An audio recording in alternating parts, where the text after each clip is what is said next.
السلام علیکم اسٹوڈینٹس، کیسے ہیں آپ سب لوگ؟ امید ہے انشاءاللہ اللہ کے کرم سے ٹھیک ٹھاک ہوں گے۔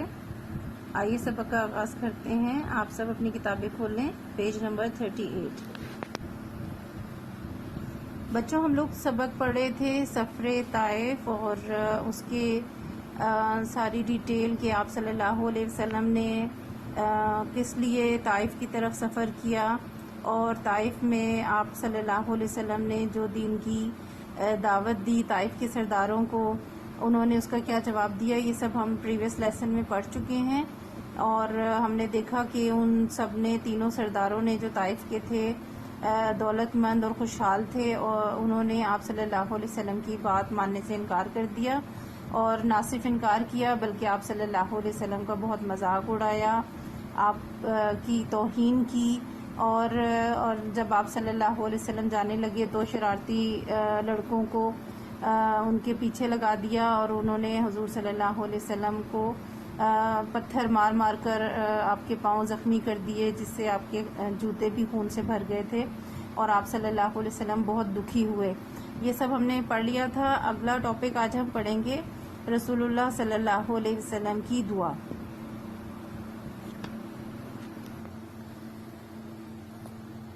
آپ صلی اللہ علیہ وسلم بہت غمگین تھے۔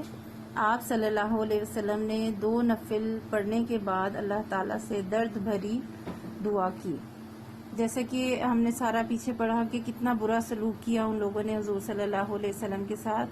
تو یہ سب دیکھ کر اور اس تکلیف کو برداشت بھی کیا، اور ان کی جو انہوں نے مذاق اڑایا اس سب کو بھی، اور سب سے بڑا دکھ یہ تھا کہ کسی نے بھی آپ سے جو آپ نے جو دین کی تعلیم دی، اللہ کی طرف بلانے کی کوشش کی، تو کسی نے بھی نہیں سنا۔ تو یہ سب، ان سب چیزوں کی وجہ سے حضور صلی اللہ علیہ وسلم کو بہت زیادہ دکھ ہوا، اور آپ بہت غمگین تھے۔ اس وجہ سے آپ صلی اللہ علیہ وسلم نے 2 نفل پڑھے اللہ تعالیٰ کے لیے، اور درد بھری دعا کی، یعنی بہت دکھی انداز میں آپ نے دعا کی۔ اور کیا دعا کی تھی؟ اے اللہ، میرے ساتھ جو رویہ اختیار کیا گیا ہے اس کے لیے تیرے حضور میں فریاد کرتا ہوں۔ تو سب رحم کرنے والوں سے زیادہ رحم فرمانے والا ہے، کمزوروں اور غریبوں کا مالک تو ہی ہے، اور میرا مالک بھی تو ہی ہے۔ تو نے مجھے کس کے حوالے کر دیا ہے؟ کیا ان کے جو سیدھے منہ بات نہیں کرتے، یا اس دشمن کے جو ہر کام پر قابو رکھتا ہے؟ اگر تو مجھ سے ناراض نہیں ہے تو مجھے کسی کی پرواہ نہیں، تیری رحمت میرے لیے کافی ہے۔ تیری ذات کے اس نور کی پناہ چاہتا ہوں جس سے سب اندھیرے روشن ہو جاتے ہیں۔ میں اس بات سے پناہ چاہتا ہوں کہ تیری ناراضگی سے مجھے واسطہ ہو، مجھے تیری ہی رضامندی اور پسند درکار ہے۔ نیکی کرنے اور بدی سے بچنے کی طاقت تیری ہی طرف سے ملتی ہے۔ یہ تمام دعا ہے انورٹڈ کاماز میں۔ آپ نے دیکھا کہ حضور صلی اللہ علیہ وسلم نے بہت دکھی دل سے اللہ سے دعا کی کہ تمام رحم کرنے والوں سے سب سے زیادہ رحم کرنے والا تو ہی ہے، تو کمزوروں اور غریبوں پر بھی رحم کرتا ہے، کمزوروں غریبوں کا مالک ہے، اور میرا بھی مالک تو ہی ہے۔ آپ نے اللہ سے فریاد کی اور گلہ کیا کہ کس کے حوالے مجھے کر دیا ہے، کہ جو سیدھے منہ بات نہیں کرتے، اور جو ہر چیز پر جو ہر برا کام کرنے پر قابو رکھتے ہیں، یعنی کہ طاقتور لوگ ہیں، دولت مند ہیں، ہر طرح کا اختیار ان کے ہاتھ ہے دنیا میں، اور یہ ایسے لوگ ہیں بد کردار جو سیدھے منہ بات بھی نہیں کرتے، یعنی اگر کوئی بات دین کی تعلیم دی بھی جا رہی ہے، نہیں بھی مانے تو کم از کم ادب سے، تہذیب سے 2 بات کر سکتے ہیں، لیکن اتنے بدلحاظ یہ لوگ ہیں، بے رحم ہیں کہ جو سیدھے منہ بات نہیں کرتے۔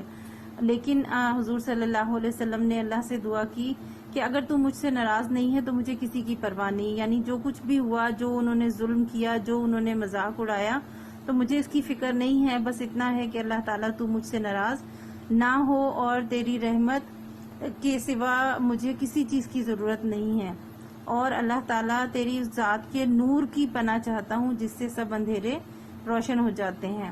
یعنی یہ اندھیرا ایسا اندھیرا نہیں کہ رات کا اندھیرا ہو، بلکہ ایسا اندھیرا جو کفر کا اندھیرا ہے، یعنی کہ لوگ دین کو سمجھ نہیں رہے ہیں، تو اس کا مطلب یہ کہ وہ اندھیرے میں ہیں، اور اللہ تعالیٰ کی جو ذات ہے وہ نور کی ذات ہے، روشن ہے، جو لوگوں کو برائی کے اندھیروں سے نکال کر روشنی میں لے آتی ہے. تو اللہ تعالیٰ کے ایسے ہی نور کی پناہ مانگتے ہیں حضور صلی اللہ علیہ وسلم کہ جس کی وجہ سے تمام اندھیرے ختم ہو جاتے ہیں اور روشنی ہر طرف پھیل جاتی ہے.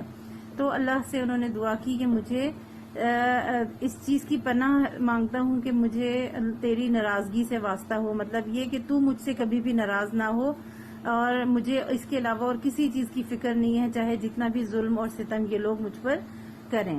ٹھیک ہے جی، یہ پوری دعا ہے ایز اٹ از. آپ کو کوشچن بھی آئے گا اس پر لکھنے کا.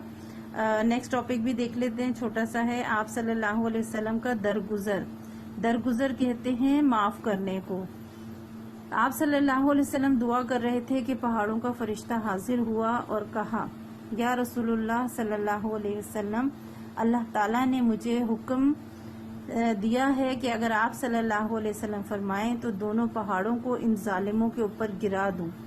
یعنی آپ کی دعا اتنی دردناک تھی، غمناک تھی، اور جیسا سلوک انہوں نے حضور صلی اللہ علیہ وسلم کے ساتھ کیا، یقیناً اللہ تعالیٰ کو بھی بہت اس چیز کا دکھ ہوا، اور اللہ تعالیٰ جو ہیں وہ بھی بہت شدید ناراض ہوئے ان لوگوں کی وجہ سے.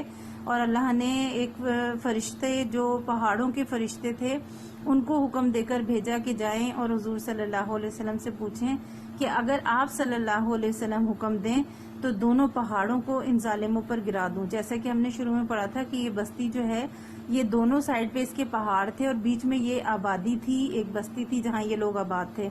تو اللہ نے حکم دیا کہ ان دونوں پہاڑوں کو آپس میں ملا دیں اور یہ تمام لوگ اس پہاڑ کے اندر دب کے ختم ہو جائیں. اتنا ان کے ظلم پر اللہ تعالیٰ کی ناراضگی کا اظہار تھا. لیکن آپ صلی اللہ علیہ وسلم نے فرمایا، آپ نے جواب دیا، نہیں، مجھے امید ہے کہ ان کی اولاد میں ایسے لوگ پیدا ہوں گے جو اللہ تعالیٰ کو مانیں گے اور اس کی عبادت کریں گے، یعنی کہ مسلمان ہوں گے. یعنی حضور صلی اللہ علیہ وسلم اتنے رحم دل، اتنے نیک دل انسان تھے کہ اس قدر ظلم و ستم کے باوجود، اتنی تکلیف کے باوجود کہ جو اور جس طرح سے انہوں نے آپ صلی اللہ علیہ وسلم کا مذاق اڑایا، توہین کی، اتنا سب کے باوجود بھی آپ صلی اللہ علیہ وسلم نے انہیں معاف فرما دیا اور اس فرشتے سے فرمایا کہ نہیں، ایسا نہیں کرنا. مجھے امید ہے کہ یہ لوگ، یہ نہیں تو ان کے جو اولاد ہوگی، ان کے جو بچے ہوں گے آنے والے دنوں میں، وہ اللہ تعالیٰ کو مانیں گے، ایمان لائیں گے اور اللہ کی عبادت کریں گے، یعنی مسلمان ہوں گے. اور بچوں ہسٹری سے ریلیٹڈ آئی تھنک میں جہاں تک صحیح ہوں تو محمد بن قاسم کا آپ نے نام سنا ہوگا. یہ وہ شخص تھے جن کا تعلق اسی طائف کی بستی والوں سے تھا، اسی علاقے کا، اسی قوم سے تھا. تو یہ جو حضور صلی اللہ علیہ وسلم کی دعا تھی اور جو انہوں نے فرمایا تھا کہ اگر یہ لوگ نہیں لیکن بعد میں جو ان کی اولاد ہوگی وہ ایمان لائیں گے، تو ایسا ہی ہوا کہ بعد میں جو لوگ ایمان لائے انہی میں اتنے نیک اور پرہیزگار لوگ تھے، اور انہی میں ایک شخص محمد بن قاسم بھی تھا جو کہ اللہ کی راہ میں، دین کی راہ میں، جیسے کہ آپ کو معلوم ہوگا کہ جو ساؤتھ ایشین ریجن ہے، یہ جہاں پر ہمارا ملک پاکستان موجود ہے، اس علاقے میں اسلام جو ہے وہ محمد بن قاسم کے ذریعے آیا. سندھ کو فتح کیا تھا محمد بن قاسم نے، اور اس علاقے میں پھر اسلام پھیلنا شروع ہوا تھا. تو محمد بن قاسم کا تعلق جو ہے وہ طائف کی بستی سے ہے. یہ دو ٹاپکس ہم نے آج پڑھ لی ہیں سفر طائف کے حوالے سے. لاسٹ ایک پوائنٹ رہ گیا ہے، وہ میں اگلے لیسن میں آپ کو کرواؤں گی. ایکسرسائز میں دیکھتے ہیں کوشچن جو آپ کو ہوم ورک کے لیے میں آپ کو دے دوں گی. کوشچن نمبر 3 دیکھیں، ہم نے 1 اور 2 کر لیا ہے. نمبر 3، طائف کے لوگوں نے آپ صلی اللہ علیہ وسلم کے ساتھ کیا سلوک کیا؟ اس کا آنسر ہمیں ملے گا جو ہم نے پریویس لیسن پڑھا تھا، ٹاپک طائف میں دعوت اسلام اور کیا سلوک کیا تھا. اس میں ایک لائن آپ یہاں سے لیں گے، حضور صلی اللہ علیہ وسلم کی باتیں سن کر تینوں نے آپ صلی اللہ علیہ وسلم کا خوب مذاق اڑایا. یہاں تک لکھیں، لیکن تینوں کے آگے آپ بیچ میں ایک لفظ لکھیں گے، تینوں سرداروں نے. تینوں سرداروں نے، ٹھیک ہے. ایک جملہ پہلا آپ لکھیں گے، حضور صلی اللہ علیہ وسلم کی باتیں سن کر تینوں سرداروں نے آپ صلی اللہ علیہ وسلم کا خوب مذاق اڑایا. یہاں تک ایک جملہ لکھ کر پھر آپ یہاں نیچے آ جائیں گے سیکنڈ لاسٹ لائن میں، ٹھیک ہے. ان تھرڈ لاسٹ لائن کا آخری جملہ جو ہے یہ، ان سرداروں نے شہر کے آوارہ اور شرارتی لڑکوں کو آپ صلی اللہ علیہ وسلم کے پیچھے لگا دیا، جو آپ صلی اللہ علیہ وسلم کا مذاق اڑاتے اور آپ صلی اللہ علیہ وسلم کے ساتھ گستاخی کرتے. انہوں نے آپ صلی اللہ علیہ وسلم کو پتھر بھی مارے، جس کے نتیجے میں آپ صلی اللہ علیہ وسلم شدید زخمی ہو گئے اور آپ صلی اللہ علیہ وسلم کے جوتے خون میں بھر گئے. بس یہاں تک آپ لکھیں گے کوشچن نمبر 3 کا آنسر، ٹھیک ہے.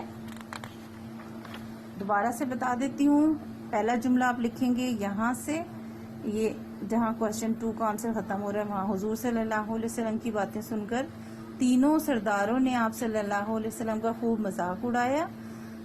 اس کے بعد آگے آپ یہاں سے شروع کریں گے، ان سرداروں نے شہر کے آوارہ اور شرارتی لڑکوں کو آپ کے پیچھے لگا دیا، جو آپ صلی اللہ علیہ وسلم کا مذاق اڑاتے اور آپ کے ساتھ گستاخی کرتے. انہوں نے آپ صلی اللہ علیہ وسلم کو پتھر بھی مارے، جس کے نتیجے میں آپ صلی اللہ علیہ وسلم شدید زخمی ہو گئے اور آپ صلی اللہ علیہ وسلم کے جوتے خون میں بھر گئے. یہاں تک کوشچن نمبر 3 کا آنسر ہے، ٹھیک ہے. یہی آپ کو ہوم ورک ہے، کیونکہ کوشچن نمبر 4 جو ہے وہ اس دعا سے ریلیٹڈ ہے اور وہ خاصی لمبی دعا ہے، تو یہ میں اس وقت آپ کو نہیں دے رہی ہوں. ایک ہی کوشچن آپ کو ہوم ورک میں دوں گی، کوشچن نمبر 3. یہ آپ نے ہوم ورک کرنا ہے اور یاد بھی کرنا ہے، ٹھیک ہے. اللہ حافظ.